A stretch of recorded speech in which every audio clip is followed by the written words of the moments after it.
मानव जगत लाइव में आपका स्वागत है। कैमरामैन पारस सिंह के साथ मैं हूं शिवली रामपुरी। कुछ वक्त पहले हमने हिटलर की शुरुआती ज़िंदगी के बारे में आपको बताया था। आज हम हिटलर की मौत कैसे हुई इसके बारे में आपको बता रहे हैं। हिटलर की मौत को लेकर के कई राइटरों ने किताबें लिखी हैं, कई मशहूर राइटरों ने हिटलर की मौत को लेकर, हिटलर की मौत कैसे हुई इसको लेकर अपने अपने तर्क पेश किए हैं। हमने कोशिश की है कि जो सच्चाई है वो आपके सामने ला सकें। कुछ राइटरों की किताबों से और जहाँ से भी जानकारी मिली उसके आधार पर हिटलर की मौत कैसे हुई ये हम आपके सामने रख रहे हैं। हिटलर की मौत कैसे हुई ये बताने से पहले हिटलर के बारे में कुछ ख़ास बातें सुनिए। हिटलर एक क्रूर शासक था।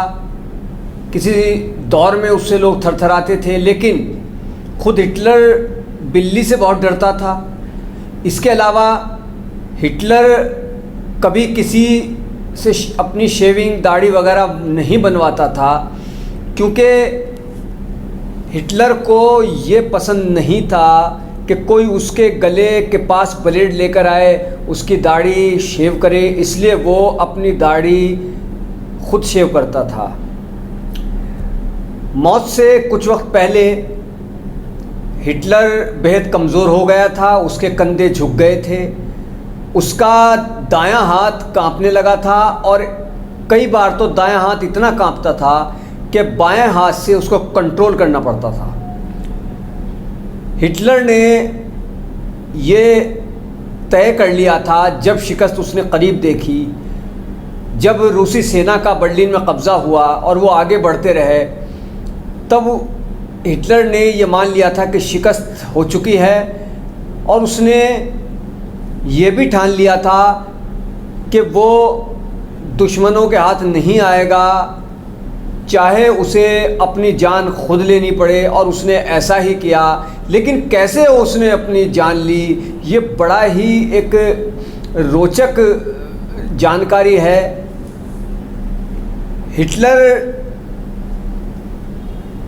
ज़मीन से 50 फुट नीचे एक बंकर में रहता था अपने जीवन के आखिरी वक्त में, और उसके पास एक उसकी चहती कुतिया भी थी जिसका नाम ब्लांडी था। कई जगह पर हिटलर के साथ वो कुतिया देखी गई। हिटलर ने उसे बड़े प्यार से पाला था, और उस कुतिया की जान हिटलर ने कैसे ली ये भी आज की कहानी में हम आपको बताएंगे।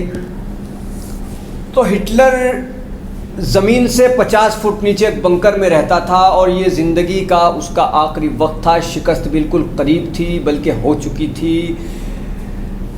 बर्लिन पर भी एक तरह से कब्ज़ा हो गया था और ये लगता था कि पता नहीं उस बंकर तक भी रूसी फ़ौज कब पहुंच जाएगी, कब हिटलर को वो मार देगी और उसके साथी उसके कब्ज़े में आ जाएंगे।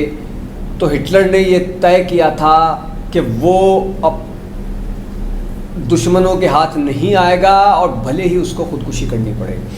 हिटलर ने अपनी मौत से कुछ घंटे पहले अपनी गर्लफ्रेंड, जो उसके साथ काफ़ी समय से रहती थी, उसका नाम इवा ब्राउन था, उससे कहा कि मैं तुमसे शादी करना चाहता हूँ। तो इवा ने इनकार नहीं किया और हिटलर ने इवा ब्राउन से शादी की। जब शादी करने लगा हिटलर, तब ज़रूरत पड़ी कि शादी कौन कराएगा। तो एक उसके फ़ौजी ने बताया कि वाल्टर वैगनर नाम का एक व्यक्ति है जो उसकी शादी करा सकता है। अब लेकिन उसको कैसे लाया जाए? बर्लिन की सड़कों पर गोलीबारी हो रही है। अब ऐसे में कौन जाएगा और वो वाल्टर वैगनर को लेकर के आएगा? खैर, किसी तरह से उसके कुछ फौजी गए और वाल्टर वैगनर को लेकर के वो बंकर में आए। अब वो वाल्टर वैगनर वहाँ आ गए, लेकिन वो शादी का जो सर्टिफिकेट होता है वो लाना भूल गए। अब शादी का सर्टिफिकेट कैसे लाया जाए? लेकिन हिटलर ने कहा कि शादी का सर्टिफिकेट भी आएगा। किसी तरह से फिर उसके घर जाया गया वाल्टर वैगनर के, और वहाँ से शादी का सर्टिफिकेट लाया गया। जब शादी हुई तो उस शादी के सर्टिफिकेट पर जो दस्तखत किए इवा ब्राउन ने, और उसके बाद जो तारीख लिखी गई वो 29 अप्रैल की लिखी गई, जबकि 30 अप्रैल शुरू हो गया था, क्योंकि उस वक्त रात के 12:25 हुए थे। तो शादी के बाद हिटलर ने एक भोजन का आयोजन किया जिसमें उसके जो वफादार थे वो शामिल हुए। हिटलर ने उस दौरान कुछ गमगीन होते हुए एक बात कही, वो ये थी कि मुझे हर किसी ने धोखा दिया, मेरे जो अपने थे उन्होंने भी मुझे धोखा दिया और सब कुछ ख़त्म हो गया, अब कुछ नहीं बचा है, ये हिटलर ने कहा था। क्योंकि हिटलर का जब आखिरी वक्त था तब उसके कई वफादार दुश्मनों से मिल गए थे, और यहाँ तक कि हिटलर ने 1-2 बार आदेश भी दिए तो वो उसके जो वफादार लोग थे उन्होंने ही मानने से इनकार कर दिया। जो बेहद करीबी और वफादार लोग थे जो कि हिटलर से बहुत लगाव रखते थे वही बंकर में उसके साथ थे। तो हिटलर ने तय किया कि उसे दुश्मनों के हाथ नहीं आना है। उसने इसके लिए अपने एक फ़ौजी को बुलाया और उससे कहा कि मुझे ये बताओ कि साइनाइड के जो कैप्सूल हैं उन पर कितना भरोसा किया जा सकता है। यहाँ से हिटलर ने अपनी मौत की तैयारी शुरू कर दी थी। उसने प्रोफेसर हासे को बुला करके पूछा कि साइनाइड के कैप्सूलों पर क्या भरोसा किया जा सकता है।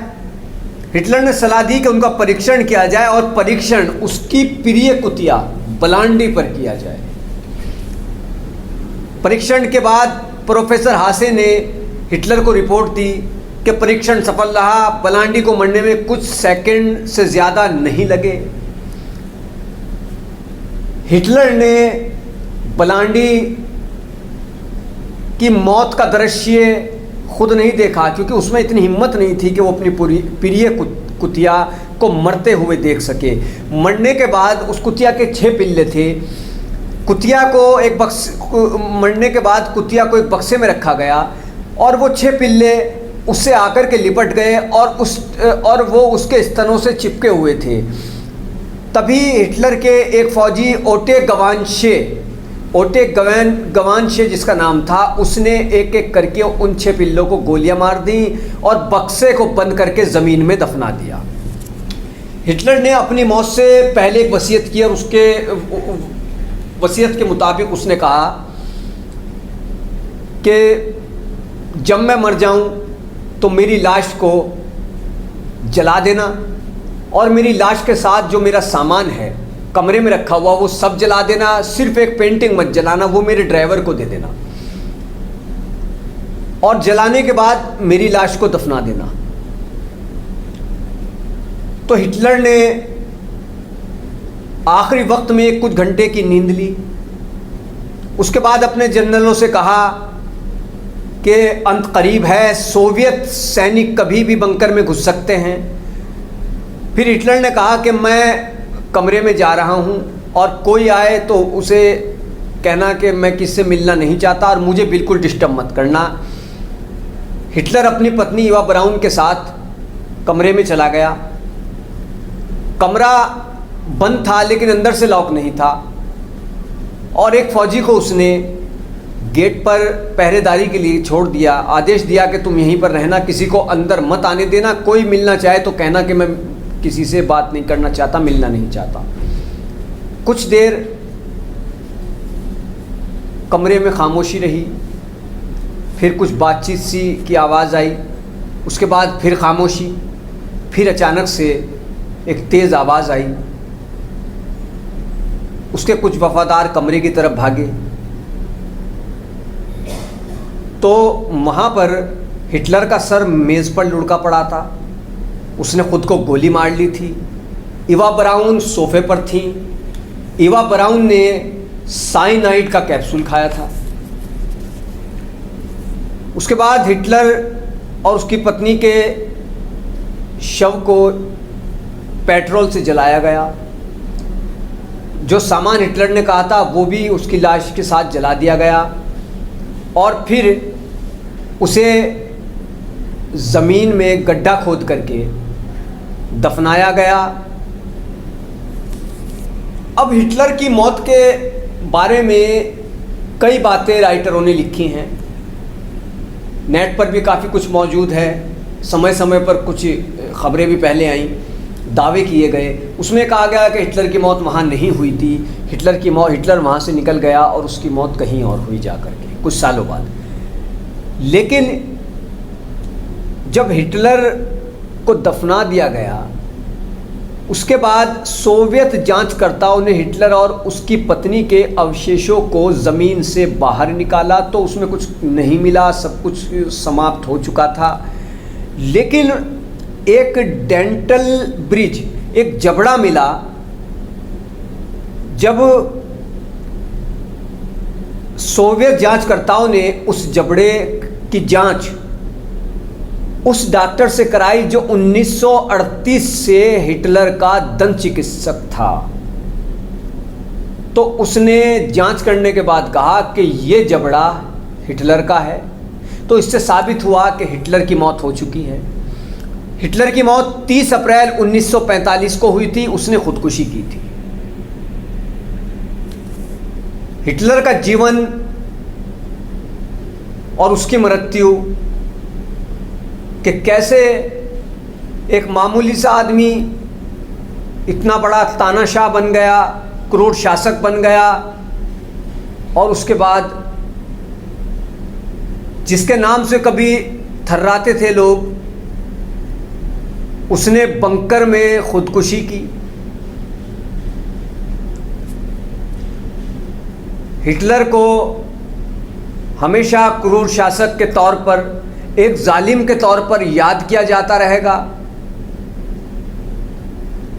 तो आज हमने हिटलर की मौत की कहानी आपके सामने रखी और ये कोशिश की कि जो हकीकत है वही आपको बताएं।